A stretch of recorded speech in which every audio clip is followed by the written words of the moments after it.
तौलों तारा जगमगे, ज्योलों उगे न सूर।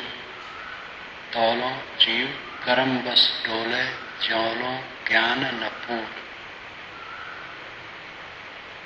ये कबीर साहब के बीजक की एक साखी। बीजक उनका मुख्य ग्रंथ है जिसमें 11 प्रकरण, अंतिम प्रकरण साखी का, उसी की एक साखी है। तौलों तारा जगमगे, ज्योलों उगे न सूर। तौलों जीव करम बस डोले, ज्योलों ज्ञान न पूर। तारे तब तक टिमटिमाते हैं जब तक सूरज उदित नहीं होता है। इसी प्रकार जीव तब तक कर्मवश डोलता है जब तक पूरा ज्ञान उदय नहीं होता है। जीव का डोलना, तौलों जीव कर्मवश डोले, ज्योलो ज्ञान न पूर। समझ न होना डोलना है, और चित्त स्थिर न होना डोलना है। पहली बात है समझ न होना। समझ न होने से बड़े बड़े पंडित भटकते हैं, उनको स्थिर ज्ञान नहीं। शास्त्र पढ़े हैं और शास्त्र में सब प्रकार की बात है, तो सब कह लेते हैं, सुन लेते हैं, और उनको निश्चय कुछ नहीं। क्योंकि शास्त्रों से हीरे मोती निकालकर स्थिर तत्व का बोध प्राप्त करना कोई मामूली बात नहीं। श्रुतियों विभिन्ना, श्रुति विभिन्न है, श्रुति एक नहीं। स्वामी शंकराचार्य ने भी उपनिषद भाष्य में लिखा है कि श्रुतियों के सैकड़ों वचन परस्पर विरुद्ध हैं, उसमें सही निर्णय कर पाना सबके मान की बात नहीं। इसलिए कितने पंडित तो जीवन भर पाठ में लगे रह जाते हैं, और कुछ ऐसे वैदिक भाष्यकार भी हैं जो कहते हैं कि वेद मंत्रों के पाठ करने से कल्याण होता है, अर्थ समझने की जरूरत नहीं। ऐसे भाष्यकार तो और डुबा देते हैं। लेकिन स्वामी शंकराचार्य कहते हैं कि सुनने की अपेक्षा मनन करना 100 गुना अच्छा है, और मनन करने की अपेक्षा निधिध्यासन करना 1,00,000 गुना अच्छा है। निधिध्यासन करने की अपेक्षा निर्विकल्प समाधि अनंत गुना अच्छा है। तो स्वामी जी साधक थे, साधक ही नहीं सिद्ध भी थे। उन्होंने ऐसा कहा।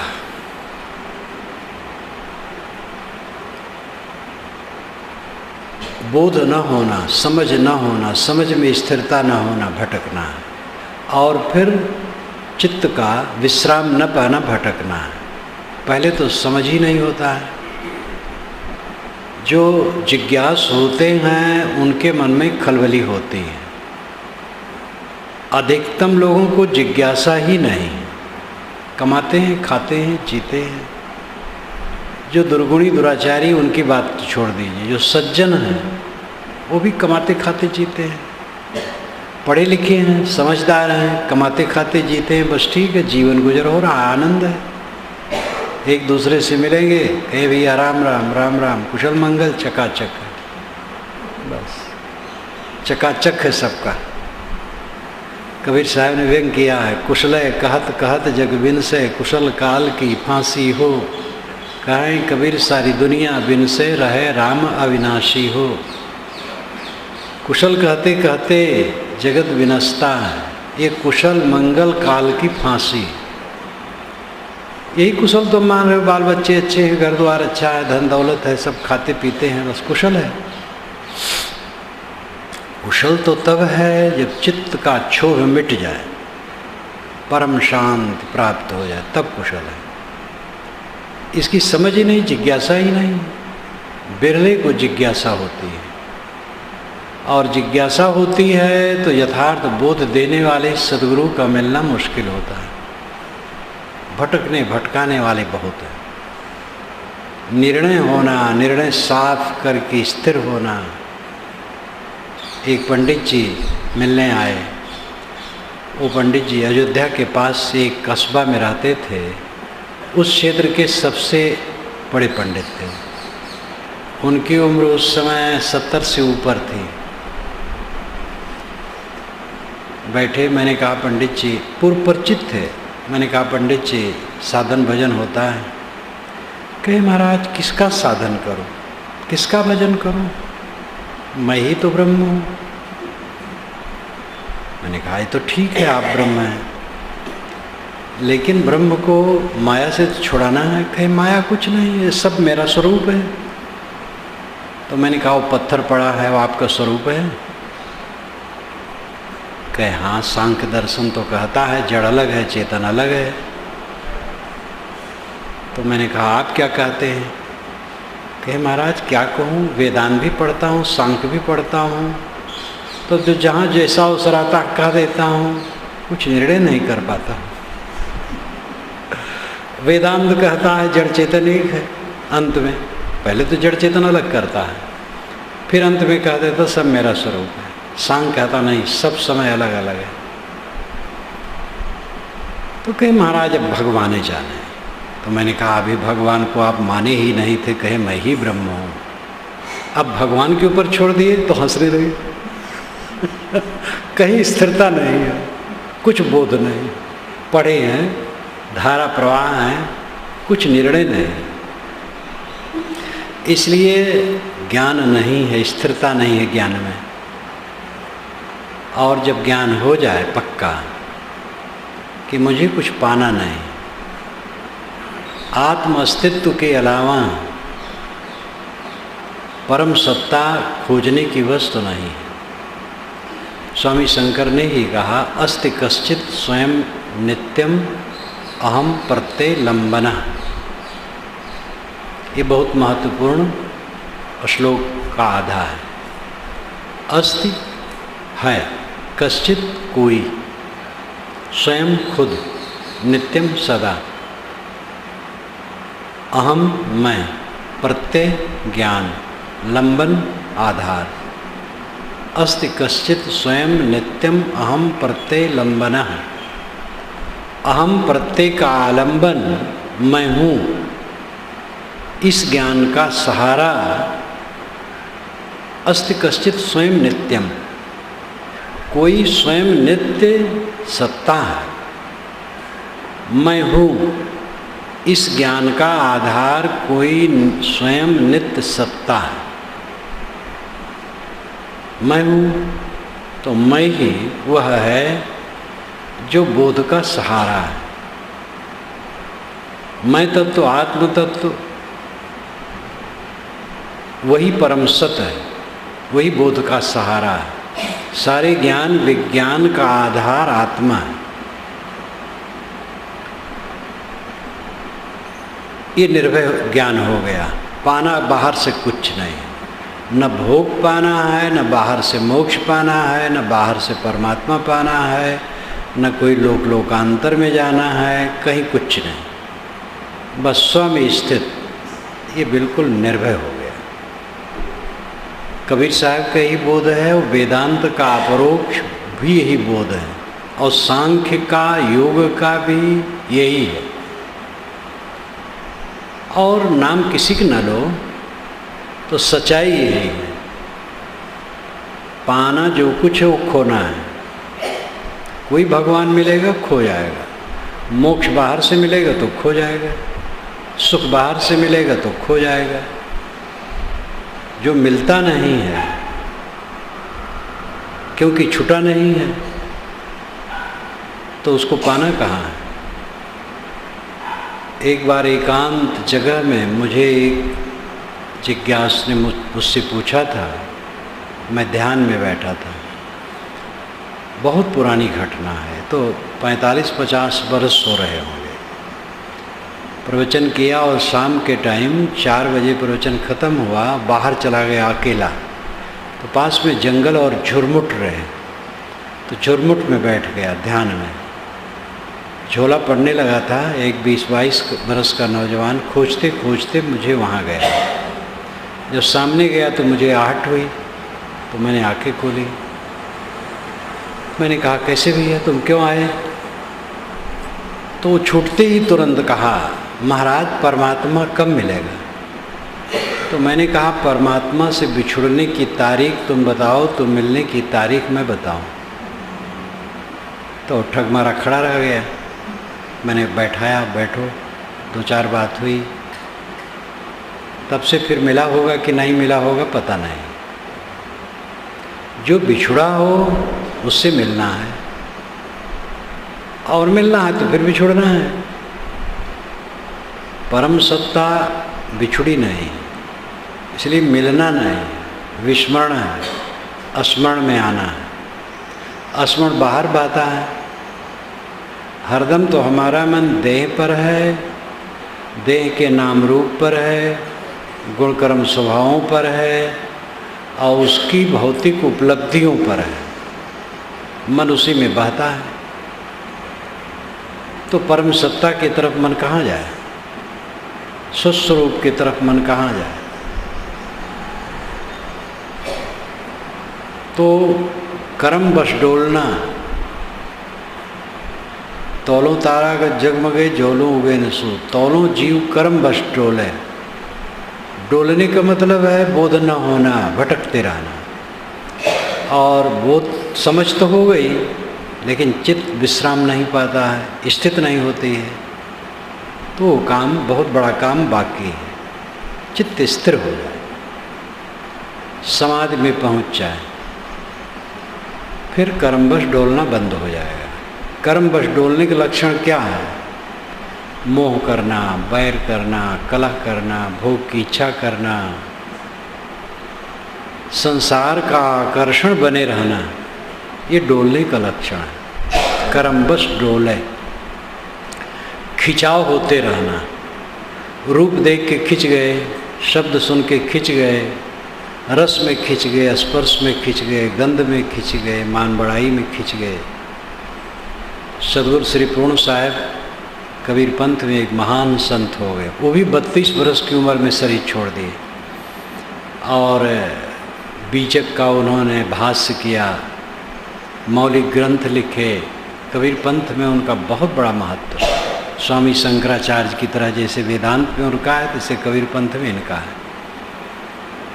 उन्होंने निर्णय सार में लिखा है, मुझ बोलन की इच्छा नाही, तोर प्रेम बस बोलो भाई। कविता हूँ न भाण कहाऊँ, बकवादी के निकट न जाऊँ। रिद्ध सिद्ध सब मान बढ़ाई, गुरु आई ओ मान बढ़ाई। रिद्ध सिद्ध सब जात नसाई, या में सकल जगत अरु जाना। काल कला को मरम न जाना, मोते इन सबते नहीं काजा। तुम्हारी भक्ति बस कहो उपराजा। मैं कवि नहीं हूँ, भाण नहीं हूँ, बकवादी नहीं हूँ, विवादी नहीं हूँ, मुझे बोलने की श्रद्धा नहीं। ऐ मोक्ष, तेरी श्रद्धा से बोल रहा हूँ। गुरुआई और मान बढ़ाई और रिद्धि सिद्धि सब नष्ट हो जाती है। इसी में सारा संसार उलझा है। काल कला को मर्म न जाना। काल कला का मर्म लोग नहीं जानते। तो आदमी समझ जाने पर भी विषयों के प्रबल आकर्षण से उधर खिंच जाता है। इसलिए बौद्धिक और शास्त्रीय ज्ञान हो जाने पर कोई समझ ले कि मैं ज्ञानी हूँ तो भोला है। पहली बात तो यही है कि सच्ची समझ होना मुश्किल है, विद्वान होना तो सरल है। सच्ची समझ नहीं होती, स्थिरता नहीं होती समझ में। क्या सच है? अपरोक्ष सच है कि परोक्ष सच है, बोध ही नहीं। अगर किसी को सौभाग्य से हो गया, निर्भय ज्ञान हो गया आत्मा का, साधना नहीं करते हैं तो स्वयं स्थित नहीं। स्वयं स्थित न होने की वजह से आकर्षण है बाहर का। बाहर का आकर्षण एक कर्मवश डोलना है। बाहर का आकर्षण एकदम खत्म हो गया, तब समझ लो कर्म बस डोलना बंद हो गया। तौलों जीव कर्म बस डोले, चौलों ज्ञान न पूर। पूरा ज्ञान जब तक नहीं होता है तब तक जीव कर्म के बस डोलता है। तो यहाँ पूरा ज्ञान का अर्थ है चित्त की स्थित हो जाना। समझ हो गई पहले, अब अभ्यास द्वारा चित्त विश्राम पा गया, तो ये पूरा ज्ञान होना है। लौकिक दृष्टि से ज्ञान और अज्ञान का अर्थ होता है जानना न जानना। और इस दृष्टि से देखा जाए तो दुनिया में कोई आदमी न तो सर्वथा ज्ञानी है न अज्ञानी है। एक बहुत बड़ा इंजीनियर भी साइकिल का पंचर बनाना नहीं जानता है, इसलिए उसके लिए वो अज्ञानी है। लेकिन साइकिल का पंचर बनाने वाला पंचर के विषय में तो ज्ञानी है ही। इसलिए सब लोग ज्ञानी हैं और सब लोग अज्ञानी हैं। कोई ऐसा नहीं है जो सर्वथा ज्ञानी हो। दुनिया की सारी बातों को कौन जान सकता है? अल्पज्ञ होते हैं, बहुज्ञ होते हैं, सर्वज्ञ होते। सर्वज्ञ की कल्पना है। अल्पज्ञ होते हैं, कम जानने वाले होते हैं, और बहुज्ञ होते, बहुत जानने वाले होते हैं। ये दुनिया में अनुभूत सत्य है। कुछ लोग कम जानते हैं, कुछ लोग बहुत जानते हैं। अब कम बहुत जाने में भी कई श्रेणियां आप कर सकते हैं। कोई बहुत कम जानते हैं और कोई बहुत ज़्यादा जानते हैं, बड़े प्रतिभाशील होते हैं। राहुल सांकृत्यायन 33 भाषा के ज्ञाता थे, और जो महापुरुषार्थी क्या पूछा। तो अल्पज्ञ होते हैं और बहुज्ञ होते हैं। सर्वज्ञ कोई नहीं होता। सर्वज्ञ की कल्पना है। कल्पना भी कर ली गई है कि योगी सर्वज्ञ हो जाता है। जिसकी अविद्या मिट गई, आत्मलीन हो गया, वो सर्वज्ञ हो जाता है। ये महिमा में है, कोई सर्वज्ञ नहीं होता। जीवन मुक्त होना तो सरल है। वासना स्वरूप को जान लिया, वासना त्याग दिया, आत्म स्थित हो गई, बस लोभ हट जाए। बस संसार का लोभ है जो कि झूठा है, कुछ रहने वाला नहीं है। लोभ करें संसार का तो भी संसार हमारे साथ न रहेगा। लोभ त्याग दे तो भी न रहेगा। तो लोभ त्याग देने से लाभ है। लोभ बनाए रखें और रहेगा भी नहीं तो क्या फ़ायदा है। इसलिए लोभ छोड़ देना अच्छा है। ये समझ की स्थिरता होना बहुत मुश्किल है। क्यों मुश्किल है? क्योंकि काम लोग नहीं करते। काम करें तो मुश्किल न रहे। तो आदमी भटकता है, बाहर खींचता रहता है, और बाहर का जो कुछ आज चक्कर मकर दिखाई देता है, ये सबसे पर्दा अनंत काल के लिए पड़ जाना पक्का है। आज कल में ऐसा पर्दा गिरेगा कि अनंत काल के लिए सब ओझल हो जाए, नहीं रहेगा। इस तत्व को ठीक से समझ करके जो लग जाता है, वैज्ञानिक जिस काम में लगते हैं चिपक जाते हैं, उसमें भूल जाते हैं सब, तब वह सफल होते हैं। अमेरिका की एक महिला ने रेडियम तत्व खोजने के लिए 30 बार हजारों टन मिट्टी छाना था। एक बार में हजारों टन मिट्टी छाना, फिर छोड़ दिया, फिर लगा 30 बार उसने प्रयोग किया, तब रेडियम तत्व मिला। वो तत्व क्या है? वो बदल करके शीशा हो जाता है। लेकिन रेडियम का उपयोग बहुत है, पूरी दुनिया में रेडियम बहुत थोड़ा सा है। तो जहाँ आदमी लगता है क्या नहीं कर सकता है, और अपना काम करना तो सबसे सरल है। बाहर वाले में तो साझेदारी है और बड़ी बड़ी झंझट है। नर्मदा बांध जब शुरू हुआ तभी से कलह शुरू हुआ, आंदोलन शुरू हुआ, विरोध शुरू हुआ, और होते आज तक देखो कितना हित हो रहा है। बिजली की सप्लाई बढ़ी, पानी की सप्लाई बढ़ी, अभी भी रोड़े चल रहे हैं, लेकिन वो होगा। तो काम बड़ा क्षणभंगुर आदमी कितना बड़ा काम कर डालता है। बाहर का काम साझे का है, उसमें विघ्न बहुत है। आत्म कल्याण का काम साझे का नहीं, ये स्वतंत्र है। अपने मन को शोधना है, पक्के रूप में लग जाए तक। लगते क्यों नहीं है? क्योंकि काम नहीं करते। साहब ने कहा है, नेम जगावे प्रेम को, प्रेम जगावे जीव, जीव जगावे पीव को, वही जीव वही पीव। नियम से चलते चलते प्रेम जगता है, और प्रेम जगने पर जीव जगता है, जीव जगने पर पीव जगता है। तो साहब कहते जीव पीव दो नहीं।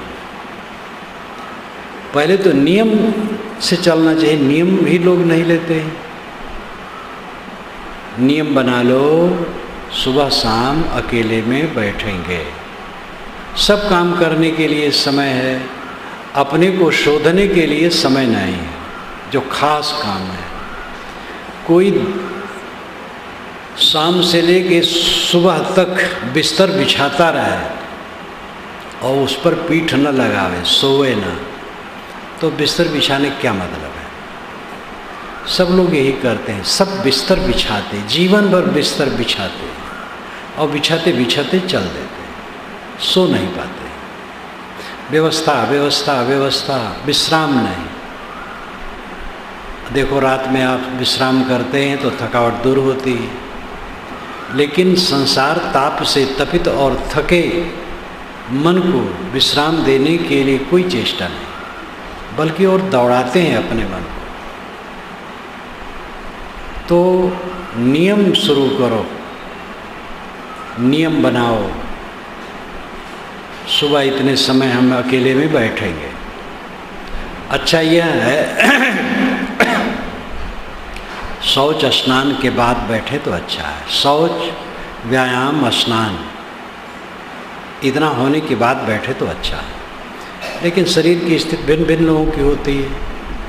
नई सी सुविधा है तो पहले बैठ सकते हैं, सो करके उठें, पेशाब कर ले, कुल्ला कर ले, हाथ पैर धो ले, बैठ जाएं, जब जिनको सुविधा हो। स्वास्थ्य अच्छा है और उठने पर टट्टी उतर जाती है तो सबसे बढ़िया है सो के उठें, शौच हो लें, व्यायाम कर लें, स्नान कर लें, तो बहुत बढ़िया है। सुबह बैठें, शाम को भी बैठें, समय निकालें और निर्धारित कर लें कि इतने समय बैठेंगे, और रोज करें तो देखेंगे आपके जीवन में थोड़ी देर में कितना परिवर्तन आएगा। नियम में पहले लगना चाहिए, नियम ही लोग नहीं धारण करते हैं। सामान्य व्यक्ति के लिए नियम बहुत जरूरी है। नियम में चलते चलते तब प्रेम जगता है, क्योंकि लाभ जब होता है तो अनुराग हो जाता है, जब तक लाभ नहीं होता अनुराग नहीं होता है। लाभ का बोध नहीं है तो अनुराग नहीं होगा। चाय का प्रचार करने के लिए छोटे छोटे बाज़ारों में गाड़ी पर लोग आते थे, चाय लेकर के और बनाते थे, और अच्छी क्वालिटी का बनाओ, क्योंकि प्रचार करना रहता था। लोगों से बुलाओ, कहे देखो देखो ये चीज़ पियो भाई, अमृत है, बहुत बढ़िया चीज़ है। कोई डरे तो अपने उनके सामने स्वयं पी ले, देखो मैं पीता हूँ ये, आप डरिए मत। और चाय का प्रचार हुआ, अब कौन आता है ऐसा देने के लिए? सब स्वयं छोरहो है, चारों तरफ खरीद खरीद करके खूब चाय पी रहे हैं। चाय के बिना चलता ही नहीं है। हमारे कई मित्र हैं जो चाय छोड़ने का परिश्रम किए, नहीं छोड़ पाए। तो करते करते तब फिर अनुराग बढ़ता है। जब आप बैठेंगे आप अकेले में और लाभ लगने लगेगा तो अनुराग बढ़ जाएगा। नेम जगावे प्रेम को, प्रेम जग जाएगा, और जब प्रेम जग जाएगा तो साधना की अखंड धारा हो जाएगी। ये बात नहीं कि वो फिर अकेले में नहीं बैठेगा, अकेले में बैठना तो बहुत जरूरी है। मौन, मौन का अर्थ है चित्त शांत हो जाए। ये वाणी का मौन तो एक ऊपर का मौन है, जब सोचना बंद हो जाए तो असली मौन है, क्योंकि सोचने में शब्द चलते हैं। आप जितना स्मरण करेंगे स्मरण में शब्द रहेगा, स्मरण शब्द से रहित नहीं होता है। जितने ख्याल आएंगे उसमें शब्द रहेगा। जैसे आप बैठे हैं और इतने में ख्याल आया, गाय का ख्याल आया, गाय की स्मृति हुई, तो गाय की स्मृति हुई तो गाय का आकार दिमाग में आया और गाय शब्द आया।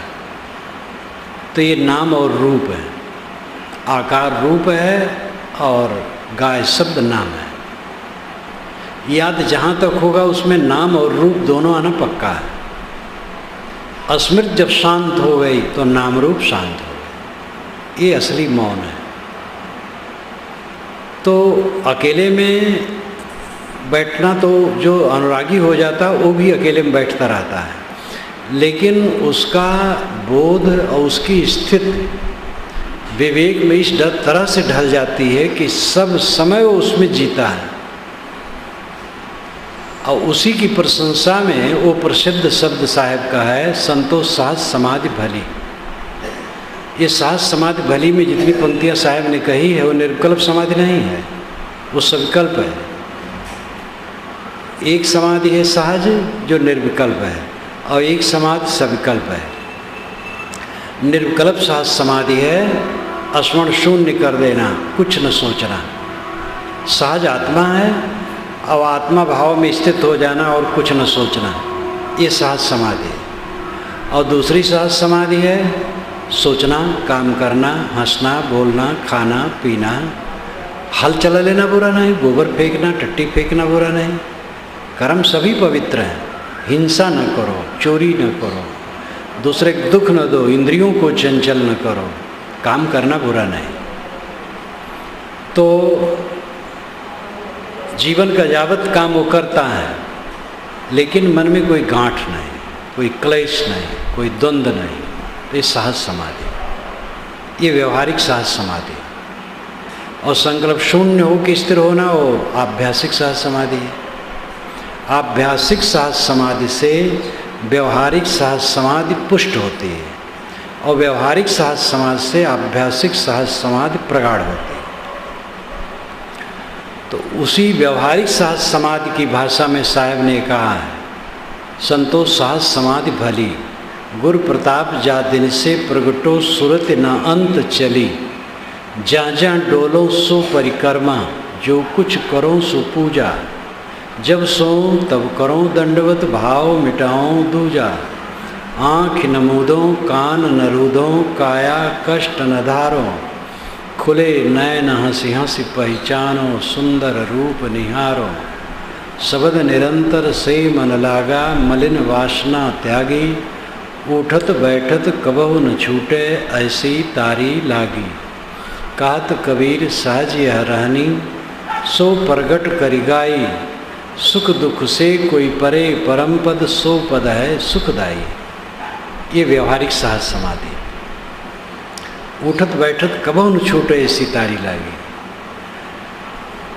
किसी युवती को जब पहला बच्चा होता है और लड़का हो तो और, लड़की के लिए लड़कियों को भी पक्ष नहीं।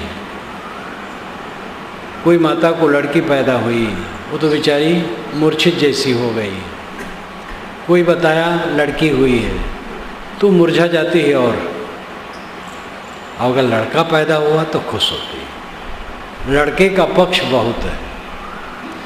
हमारे वेदों में लड़का की इच्छा है, लड़की कहीं नहीं। चारों वेदों में एक जगह नहीं कहा गया लड़की चाहिए लड़का चाहिए और जब माताओं को लड़की का पक्ष नहीं तब किसको कहा जाए। आप आज के ज़माने में ये बड़ा अच्छा विचार दिया जा रहा है कि भाई लड़की लड़का कोई भी हो तो लड़की का नाम पहले लिया जाता है। एक सज्जन बताते थे चीन गया तो ऐसे घर में ले गए देहात में बैठाने के लिए जिनकी एक लड़की थी। वहाँ तो एक संतान पैदा कर सकते हैं, बस एक लड़की थी। तो माता जो युवती है अभी पहला बच्चा हुआ है, बच्चे में उसका अनुराग निरंतर रहता है, भूलता नहीं। गाय है, गाय को बछड़ा या बछड़ी कुछ भी पैदा हो, तात्कालिक उसका प्रबल अनुराग बच्चे के प्रति रहता है। इसी प्रकार जिसको आत्मनिष्ठा दृढ़ हो जाएगी उसका प्रबल अनुराग हर समय बना रहे। नेम जगावे प्रेम को, प्रेम जगावे जीव। नियम से चलते चलते प्रेम जगता है और प्रेम जगने पर जीव जग जाता है, उसका मोह भंग होता है। और जीव जग गया तो पीयू जग गया। पीयू अलग नहीं है, पीवत्व समझो, पीयूपन, जीव में ही पीयूपन है, जीव में ही ब्रह्मत्व। स्वामी शंकर का एक प्रसिद्ध वचन है, जीवो ब्रह्मयु ना परा, जीव ब्रह्म ही दूसरा नहीं। तो जीव जगावे पीयू को, जीव जग गया तो पीवत्व, उसमें ब्रह्मत्व श्रेष्ठत्व जग गया। इसीलिए साहब अंतिम समाधान करते, वही जीव वही पीयू, जीव पीयू एक बात है, दो नहीं। तो स्वामी शंकर और कबीर साहब दोनों बारंबार जहाँ राम कहते हैं वह कबीर साहब राम कहते हैं, स्वामी जी ब्रह्म कहते हैं, लेकिन दोनों बता देते वही है, दूसरा नहीं, अंतरात्मा ही है। हृदय विषय ते राम न जाना, साहब ने 250 बार बीजक में केवल राम कहा, लेकिन बीच बीच में बता दिया हृदय विषय ते राम न जाना, दिल में खोज दिलय में खोजो यह करीमा रामा। जो अप्रोक्ष बोध वाले पुरुष हैं, चाहे सांख्य चिंतक हों, चाहे वेदांत चिंतक हों, चाहे निर्गुणी धारा के चिंतक हों, वह आत्मा से अलग परमात्मा नहीं खोजते। और उपनिषदों में यही कहा गया है कि हृदय निवासी आत्म तत्व के अलावा परमात्मा खोजना भ्रम है। तस्यायम आत्मा एवं लोका, लोक के लिए भी जैसे ब्रह्मलोक की कल्पना, तो उपनिषद में याज्ञवल्क्य ने कहा बृहदारण्यक उपनिषद में, तस्यायम आत्मा एवं लोका, उसके लिए आत्मा ही अपना ब्रह्मलोक है। एतमेव, इसलिए लोग अभिप्सन्तः, उस ब्रह्मलोक की अभिप्सा रखकर, इच्छा रखकर, प्रव्रजन्ति, घर बार छोड़ करके चल देता है। मैं पुत्र लेके क्या करूँगा, धन लेके क्या करूँगा, लोक प्रसिद्धि लेके क्या करूँगा, मेरा तो आत्मा ही अपना लोक है, आत्मा ही अपना सर्वस्व है। पुत्र छूट जाएगा, धन छूट जाएगा, लोक छूट जाएगा, आत्मा नहीं छूटेगा। इतना खाटी का ज्ञान, शुद्ध ज्ञान हजारों वर्ष पूर्व हमारे ऋषियों ने बताया है, लेकिन पंडितों ने इसका विस्तार नहीं किया, क्योंकि इसमें उनको कोई फायदा नहीं था। कर्म कांड में फायदा था, उसको फैलाया खूब। जिसे दान दक्षिणा मिले, घर में पैसा आवे और ब्रह्म लेके क्या करे, तो पंडितों ने खूब उसका प्रचार किया कर्म कांड का। वेदांत को तो ढांक ही दिया। ये तो कुछ संत महात्मा हुए जो उसको उघाड़ते रहे, लेकिन क्लेश का अंत उसी में होगा, आत्मज्ञान में होगा। वही जीव वही पीयू। तो पहले तो नियम में लगना चाहिए, तब अनुराग जगेगा। करते करते होता है, करने की इच्छा ही नहीं है, परिश्रम ही नहीं करते तो कैसे सफलता होगी। इसलिए मैंने बीच में कहा था कि स्वामी शंकराचार्य ने एक जगह कहा है कि श्रवण से 100 गुना अच्छा है मनन करना, और मनन से 1,00,000 गुना अच्छा है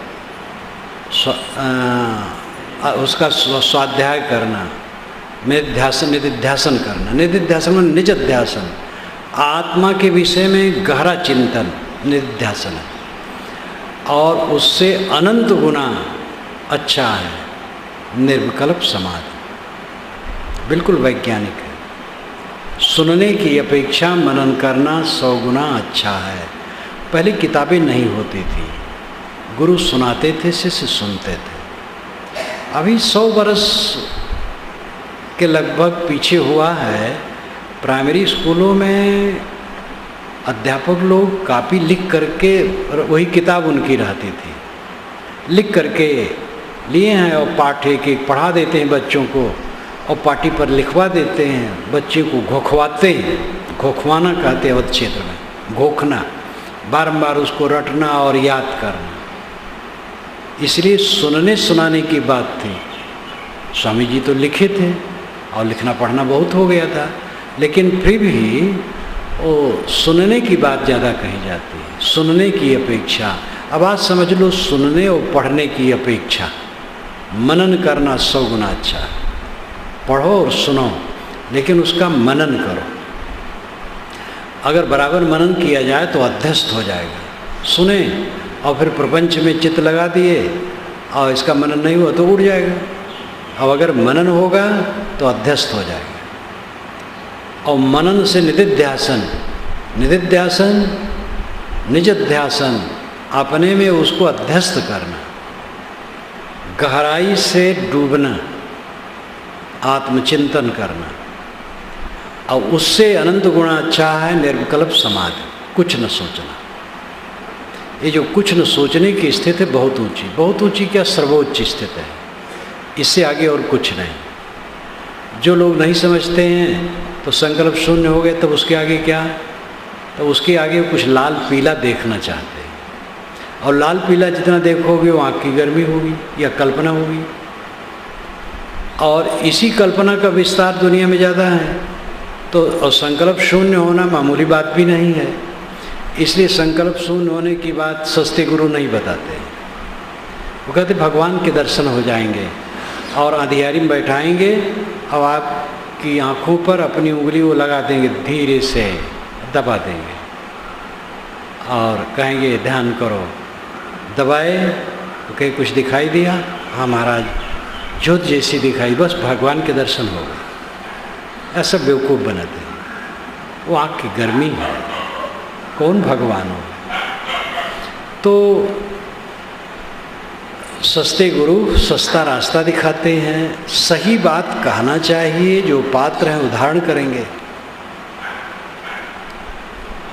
निर्विकल्प समाधि में ही अंतिम आत्म साक्षात्कार होता है। आत्म साक्षात्कार का मतलब है संकल्प शून्य हो गया, अपने आप रह गया। संकल्पों से संसार का ज्ञान मिश्रित चलता है, चाहे कितना ज्ञान विचार साथ साथ हो, लेकिन उस संकल्पों में मिश्रित बातें चलती रहती हैं। और जब संकल्प शून्य हो जाता है तो केवल आत्मा शेष रह गया, तब अपने का अनुभव होता है। सारी संकल्प शांत है, मैं स्वयं स्थित हूँ। ये अंतिम दशा है, इसके आगे और कुछ नहीं। संकल्प शांत हो गए, अपने आप स्थित हो गए, बस यही परम पद है, परम स्थित है, यही कैवल्य है, यही अद्वैत है। संकल्प से जगत खड़ा होता है, संकल्प से द्वैत खड़ा होता है। संकल्प समाप्त होने पर अद्वैत, कैवल्य, बका, ये अपनी बनी भाषा है। जिस भाषा में जिसको संतोष हो। सूफी लोग प्राय रूढ़ सूफी अद्वैत नहीं कहेंगे, बका कहेंगे। बका, बका बाकी, शेष। अद्वैत है तो बका है, वही कैवल्य है, वही शेष है, वही निर्वाण है। भाषा में उलझ जाते हैं। कबीर साहब ने इसके लिए जगह जगह कहा भाषा में न उलझो, राम रहीम करीमा केशो हरि हजरत नाम धराया, इसलिए बारंबार कहे। तो निर्विकल्प अवस्था अंतिम अवस्था है। जब समय से साधक निर्विकल्प होकर शांत हो जाता है और उसके बाद जब व्यवहार में लगता है तो क्लेश रहित चित्त का होता है। ये कल्याण की अवस्था है। यहाँ भटकना बंद हो गया। अब चित्त में कोई क्षोभ नहीं रहा, कोई क्लेश नहीं रहा, कोई पीड़ा नहीं रही। सपने से जाग करके सपने के हान लाभ सताते नहीं। सपने में तो सताते हैं, लेकिन जग जाने पर सपने के हान लाभ नहीं सताते हैं। जो जग गया तो उसका पूरा जागृत ही स्वप्न के समान है। ये जो खाते हैं, पीते हैं, चलते हैं, फिरते हैं, चीज़ें मिलती हैं, छुटती हैं, बनता है, बिगड़ता है, कोई आदर करता है, कोई निरादर करता है, कोई सत्कार करता है, कोई तिरस्कार करता है, कोई निंदा करता है, कोई प्रशंसा करता है। ये सब सपने की तरह लगता है और वैसे है, कुछ रह नहीं जाता है। आप लोग सब ध्यान दो कि 50 वर्ष के पहले जब आपका तिरस्कार हुआ था और कहीं सत्कार हुआ था, आज उसका क्या मूल्य है। 40 वर्ष, 30 वर्ष, 20 वर्ष, 10 वर्ष पूर्व, गत वर्ष में 4 महीने के पहले, 1 महीने के पहले, कल, आज सुबह कोई आपकी निंदा किसी ने कर दी थी, अब कहाँ है, खत्म है। सब भागा जा रहा है। इसलिए वो सब कुछ को सब समय स्वप्नवत देखता है। इसमें प्रश्न होता है, ऐसा स्वप्न तो अगर कोई देखेगा तो अब व्यवहारिक हो जाएगा, फिर वो काम धाम नहीं करेगा। और ऐसा पूछने वाले हमसे सीधे पूछने वाले लोग हैं। एक बड़े अधिकारी ने कहा, बहुत बड़े अफसर हैं, कि महाराज आप जो कहते हैं ऐसा मैं कभी सोचता हूँ तो कुछ करने का मन नहीं होता है। मैंने कहा भैया मैं तो इसको सोचता हूँ 60 वर्षों से, और काम करने में अभी थकता नहीं, कर रहा हूँ। तो वो चुप हो गए। वास्तव में साधना में लगन नहीं है और लाभ उतना निश्चय नहीं। स्वप्नवत क्या सुसुप्तिवत है। सपने के बाद सपने की याद आती है, जीवन के बाद जीवन की याद नहीं आएगी। महाराज जी चले गए, अब उनको कभी भी नडियाद की याद नहीं आएगी। नडियाद क्या पूरे विश्व की याद नहीं आएगी, और केवल उन्हीं के लिए नहीं, सबके लिए ही बात है, किसी को भी नहीं आएगी। जवाहर पटेल, बड़े बड़े नेता, महात्मा गांधी, उनको कभी याद आएगी? कभी नहीं आएगी। तो ये स्वप्न ही नहीं है, सुसुप्त की तरह है। अंत में सब खो जाना है। तो इसमें क्या हर्ष हो गया? क्या हो गया? अगर जीव शरीर छोड़ करके एक पेड़ पर बैठे और वहीं से अपने पूरे जीवन को देखे जो बीता हुआ है, तो उसको हंसी आएगी कि इसी के लिए मैं रोता था, इसी के लिए क्षुब्ध होता था, अब इससे कोई मतलब हमारा नहीं रहा। अब ये बाल बच्चे चाहे रोए चाहे हंसे, हम कुछ न दे सकते हैं न ले सकते हैं, तो उसको हंसी आएगी कि क्या मैं सोच रहा था इसके लिए। लेकिन ऐसा उपाय नहीं। जब जीव शरीर छोड़ता है तो संबंध नहीं रहता है, पूर्व जीवन को देखने के लिए कोई भी साधन नहीं रहता है। विवेकवान उसको इसी जीवन में देखते हैं, इसी जीवन में हैं, और सब मरा हुआ देखते हैं। साहब का ये भजन तो आप लोग भी कभी सुने होंगे, साधो ये मुर्दों का गाँव। उनका तो एक एक कुल्हाड़ा है, सीधे कुल्हाड़ा पड़ता है, सब चीर फाड़ करके अलग कर देता। साधो ये मुर्दों का गाँव, जोगी मरी है, वैरागी मरी है, सबको कहे। 64 कोट देवता मरी हैं, और 14 भुवन के चौधरी मरी हैं, और अंत में उन्होंने कहा नाम अनाम अनंत रहत है, दूजा तत्व न हुई, कहीं कबीर सुनो हो संतो भटक मोह जन कोई। नाम अनाम अनंत रहता है। दुनिया में प्राणी पदार्थों के नाम और अनाम दोनों हैं। प्राणियों के नाम रखे गए हैं, लेकिन अभी कितने प्राणी हैं जिनके नाम नहीं रखे गए, और पदार्थों के भी कितने के नाम नहीं रखे गए हैं। तो प्राणी पदार्थों में नाम अनाम अनंत रहता है, किंतु दूजा तत्व न हुई, दूजा तत्व नहीं है, बस आत्मा अनात्मा, यही दो तत्व है। कहें कबीर सुनो हो संतो भटक मोह जन कोई, भटक करके मरो मत, मिलेगा कुछ नहीं। धूल पछोरे उड़ उड़ जाए, ये अवध क्षेत्र की कहावत है, ये वहाँ की भाषा में कहा था। धूल पछोरे उड़ उड़ जाए, कोई सूप में धूल रख करके पछोड़े फटके उसको, सब उड़ जाएगा, सुपेलम कुछ भी नहीं रह जाएगा। चावल उसमें हो, धूल हो, तो चावल तो उड़ जाए, और धूल उड़ जाए, चावल रह जाए। चावल है ही नहीं, केवल धूल है। फटका फटक करके देखा तो सब उड़ गया, रहा कुछ भी नहीं। पूरे जीवन को फटक करके देखो, कुछ रहेगा नहीं। क्या रहेगा? क्या मिलेगा यहाँ से?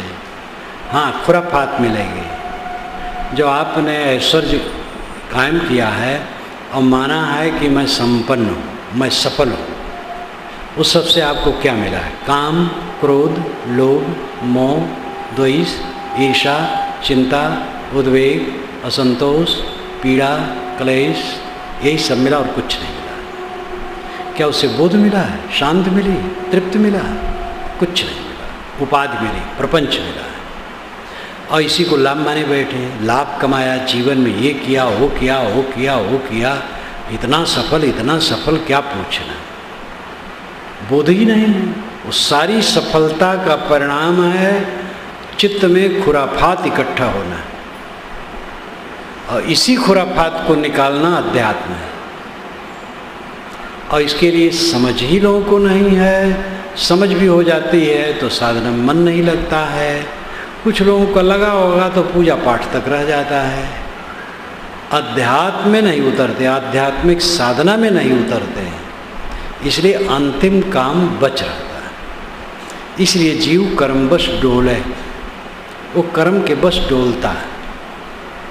डोलना भटकना, चित्त का भटकना, विश्राम न पाना, अंतिम अवस्था है। सुख दुख से कोई परे, परम पद सो पद है सुखदाई।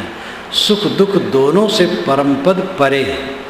दुनिया का सुख, दुनिया का दुख, दुनिया का सुख दुख लाता है। कोई दुनिया का सुख ऐसा नहीं है जो दुख न लाए। दुनिया के सुख दुख से ऊपर उठ करके जो सुख है वो आत्यंतिक सुख है, अनंत सुख है, वही भूमा का सुख है। ये वही भूमा तत्सुखम नाल्पे सुखमस्ति भूमयु सुखम।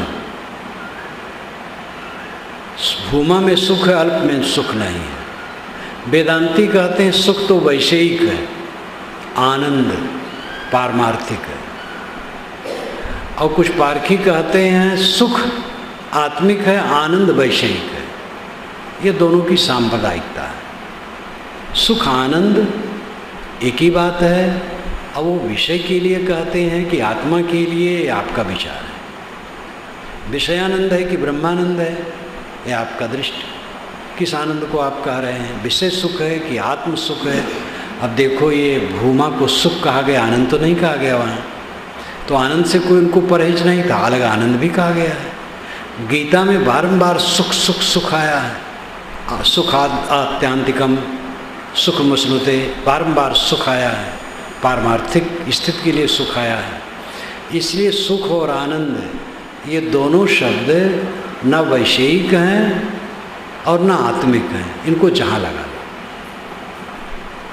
बस ध्यान ये देना है कि विषय की तरफ इनको न लगाओ, आत्मा की तरफ लगाओ। तो ये वही भूमा तत्सुखम, ये जो भूमा है वही सुख है। क्योंकि भूमा अल्प नहीं है और सब अल्प है। जवानी अल्प है, धन अल्प है, पद अल्प है, सारा संबंध अल्प है। जीवन तो संबंध है, जोड़ जोड़ जोड़ जोड़, और संबंध टूटता है। सारा संबंध अल्प है।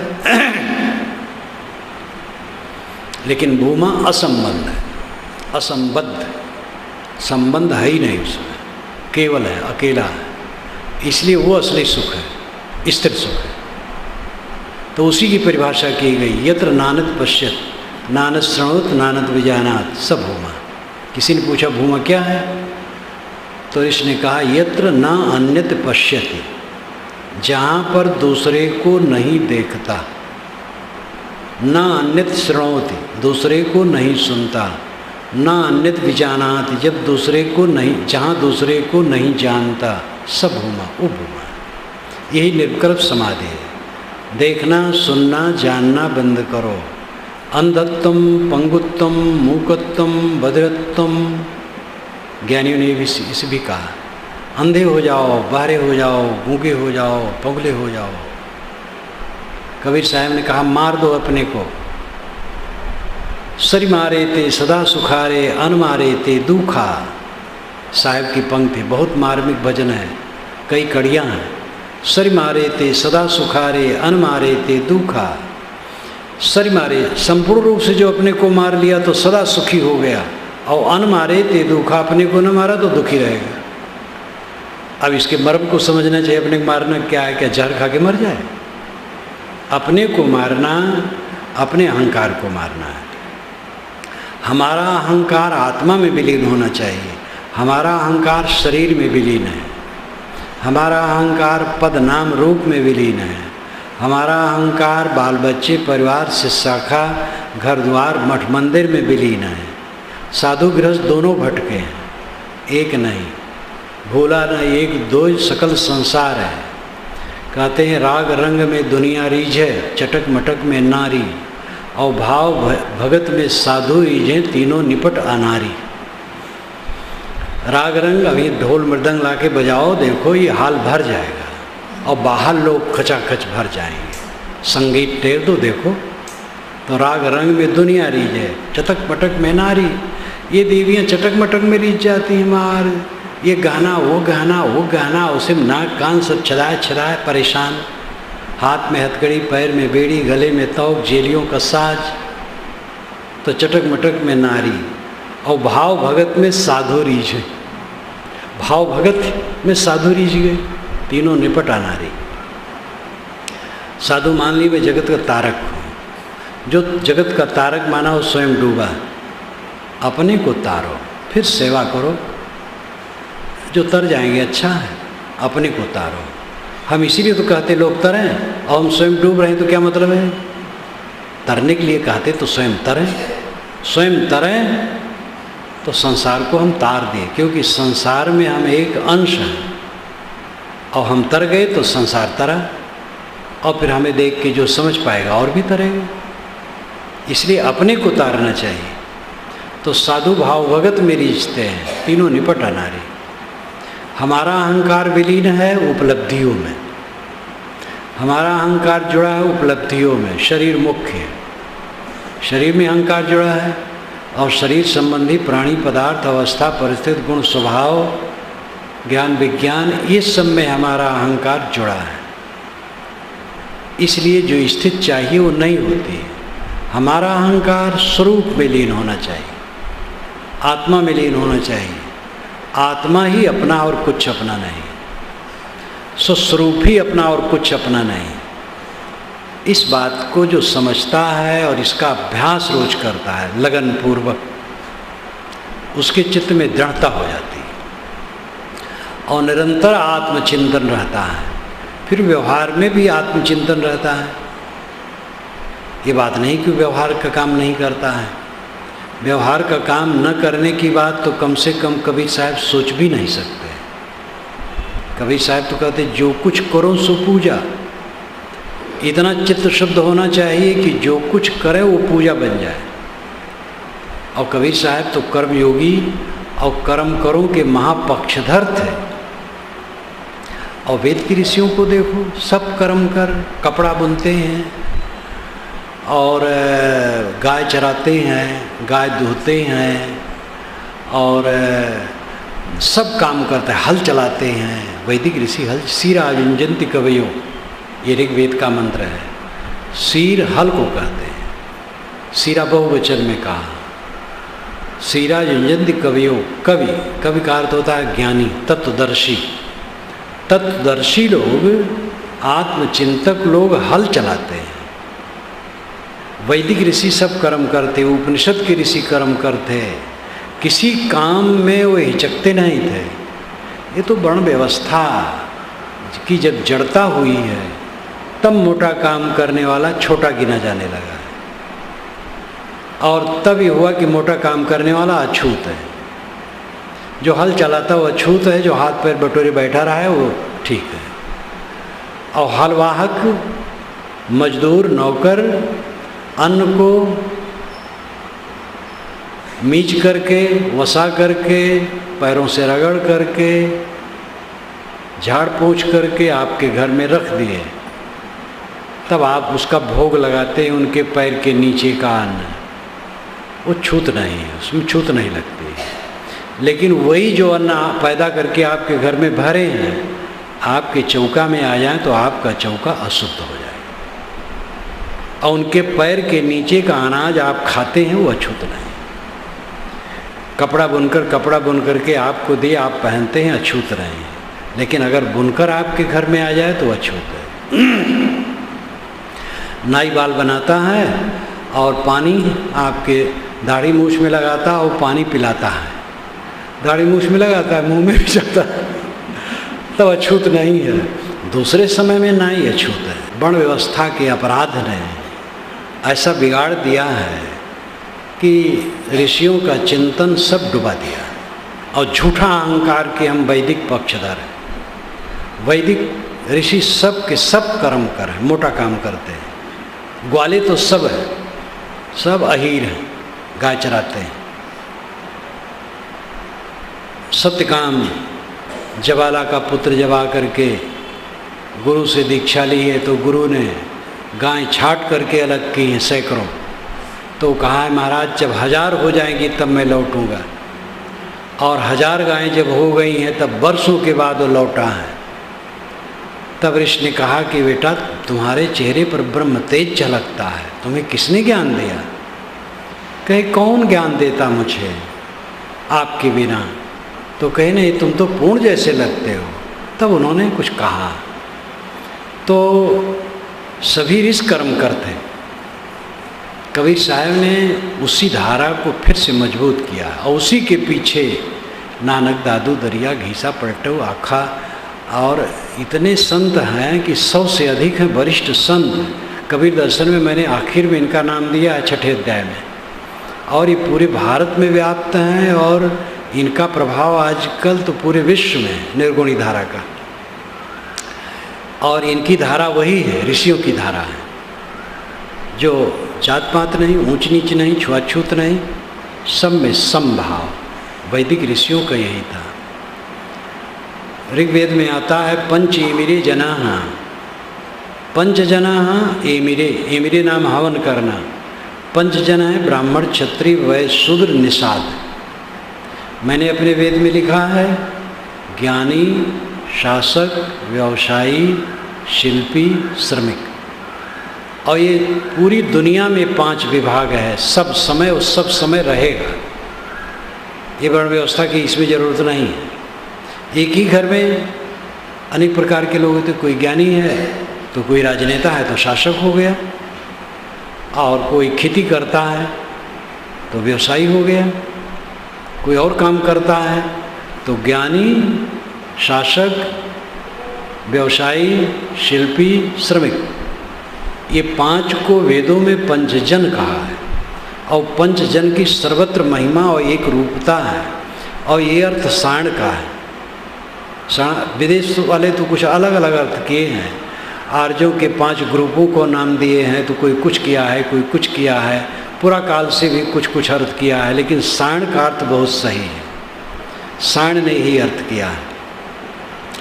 तो पंचजन यज्ञ करते हैं, और आज यज्ञ इस जमाने में भी शूद्र का अधिकार नहीं मानते लोग। तो ये सब अपराध है। मैं कह रहा था कि कर्म, जीवन में कर्म तो आवश्यक है। बिना गीता में बारंबार इसीलिए कहा गया, गीता की जब रचना हुई है ईसा के कोई 400 वर्ष पूर्व गीता की रचना मानी जाती है। और उसमें श्लोक तो मिले हैं ईसा के 400 वर्ष बाद तक। कृष्ण कौन में मैं श्री कृष्ण और गीता नाम की छोटी सी पुस्तक है जो गीता सार की भूमिका है, उसमें मैंने ये सब लिखा है। बौद्धों के 4 दर्शन जो उदय हुए हैं वही ईसा के 400-300 वर्ष बाद उदय हुए हैं, और उसका खंडन ब्रह्मसूत्र में किया गया है, और ब्रह्मसूत्र का निर्देश गीता में किया गया है।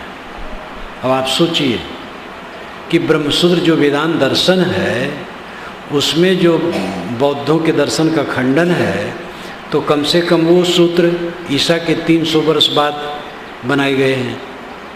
और गीता की उसमें आलोचना है, संकेत है, तो गीता तो और ईसा के 400 वर्ष बाद उसमें श्लोक बने हैं। तो गीता की रचना के जब काल था तो कर्मों से हट करके कर्म न करना मोक्ष मान लिए थे लोग। आग को छूना पाप मान लिए थे, यानी भोजन तक न बनाओ, आग न छुओ, और कर्म से बहुत निराशा। इसलिए गीता में बहुत सुंदर प्रकाश डाला गया है कि कर्म के बिना तो आदमी रह भी नहीं सकता, और कर्म के बिना जीवन नहीं चल सकता है। इसलिए कर्म करो। कबीर साहब ने कहा कर्म करे और रहे अकर्मी ऐसी युक्ति बतावे, संतोष सो सदगुरु महि भावे, जो आवागमन मिटावे, डोलत डिगे न बोलत बिसरे, अशुभ देश सुनावे, बिन भ्रम हट क्रिया से न्यारा सहज समाधि लगावे, द्वार न रोके पवन न रोके, ना अनहद उर्झावे, ये मन जहाँ जाए तहाँ निर्भय समता से ठहरावे, कर्म करे और रहे अकर्मी ऐसी युक्ति बतावे। सदा आनंद फंद से न्यारा भोग में योग सिखावे। तज धरती आकाश अधर में प्रेम मड़ैया छावे। ज्ञान सरोवर शून्य शिला पर आसन अचल जमावे। कहें कबीर सो सदगुरु सांचा घट में अलख लखावे। उसमें ही बीच में पंक्ति आई है, कर्म करे और रहे अकर्मी। कर्म करे और अकर्मी रहे। निष्काम कर्म, गीता का जो निष्काम कर्म है, जो नहीं समझते हैं वो कहते हैं गीता की ये धारणा बिल्कुल गलत है। आदमी कामना से कर्म करता है और निष्काम होगा तो कर्म क्यों करेगा। लेकिन ऐसी आलोचना करने वाले साधक नहीं हैं। जो साधक होगा इसकी आलोचना कर ही नहीं सकता है। साधक समझ सकता है कि निष्काम होके कर्म किया जा सकता है। तो मैं शुरू किया था कि तौलों तारा जगमगे चोलो उगे न सूर। तौलों जीव कर्म बस डोले चोलो ज्ञान न पूर। तारे तब तक टिमटिमाते हैं जब तक सूरज उदय नहीं होता है। ये जीव तब तक भटकता है जब तक पूरा ज्ञान उदय नहीं होता है। तो एक ज्ञानोदय है भ्रांति का कट जाना और एक ज्ञानोदय है आसक्ति का कट जाना। भ्रांति का कटना भी बड़ा सहज नहीं, क्योंकि शास्त्रों का जाल ऐसा है, मोह उसका ऐसा, परंपरा का रोग ऐसा है। बड़े बड़े पंडित, बड़े बड़े महात्मा भूत प्रेत माने बैठे, बड़े बड़े सन्यासी गुल्ली ताबीज पहने हैं, अंगूठियाँ पहने हैं, क्योंकि उसमें ग्रह दशा जरा संभाल करके रखना है। एक बड़े नेता जो कैबिनेट मंत्री थे पूर्व विधान लोकसभा में, अब तो हार गए बेचारे, 9 अंगूठियाँ पहने। तो किसी ने कहा 9 अंगूठियाँ क्यों पहने हो? कहे कि 9 ग्रह आप जानते नहीं हैं। लेकिन कोई ग्रह उनको बचाया नहीं, हार गए। तो कितने कितने ऐसे महाकर्म कांड कर रहे हैं, जिंदगी और बढ़ जाए। अच्छे अच्छे महात्मा हैं, जिंदगी बढ़ाने के लिए तो कुछ पूजा करवा रहे हैं, तो कुछ करवा रहे हैं। इतने भटके हुए ज्ञान ही में भटके हैं। ऐसे ऐसे महात्मा हैं जो एक तरफ वेदांत कहते, एक तरफ कहते भगवान के दर्शन आज तक नहीं हुए। श्रुतियों में कहीं भगवान के दर्शन की चर्चा है? कहीं नहीं। आत्म साक्षात्कार की बात है। तो सच्चा ज्ञान होना ही मुश्किल हो रहा है, और फिर चित्त का अनासक्त होना और ऊंची बात है। लेकिन जो निष्पक्ष होकर लग जाएगा होगा। निर्भय होकर निष्पक्ष होकर के आत्मज्ञान को समझो और अंततः संसार की आसक्ति को जीत करके आत्मस्थिति को प्राप्त करो। तब जीव भटकेगा नहीं। परम शांत जीवन का परम फल है।